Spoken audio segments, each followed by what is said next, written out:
Jedem. Teď. Tak začínáme novou řadu tím, že vynecháme přední reliéfní sloupek, nahodím a uháčku tady ten zadní.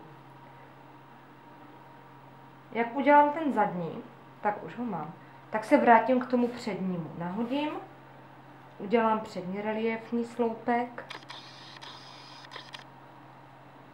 Tak, tenhle, co je na řadě, ten zadní už mám hotový, tak udělám ten další. Tak udělám zase zadní. A protože já už jsem čepičku několikrát jako rozšiřovala, tak už tam mám víc těch zadních reliéfních. Tak do háčku, co tam mám, než bude další přední. Vy tam budete mít tak 1 nebo 2, teďka nevím, jak to tam přesně v návodu vychází, ale já tím, že už jako čepičku mám hotovou, tak tam mám víc. Tak, to je jenom jak otáčím, aby ten šev nebyl rovně. Teďka už budu teda přidávat. Zase vynechám přední reliéfní sloupek a uháčkuju ten zadní. Tak, teď, jak mám ten zadní, vrátím se k tomu přednímu.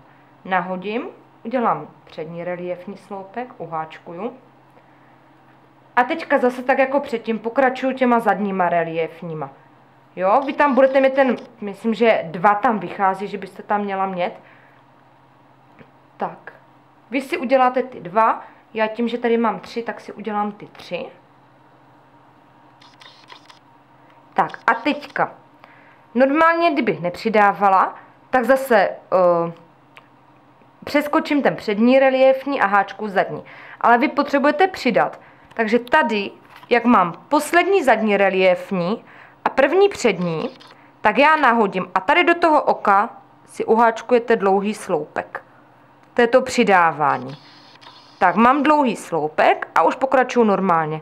Vynechám přední reliéfní, uháčkuju ten zadní, tak, a vrátím se k tomu přednímu.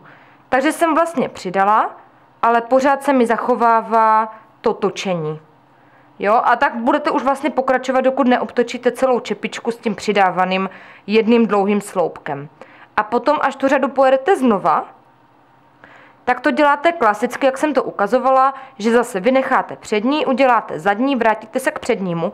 A tady, jak jste přidala ten dlouhý sloupek, tady, tak z toho dlouhého sloupku uháčkujete zadní reliéfní.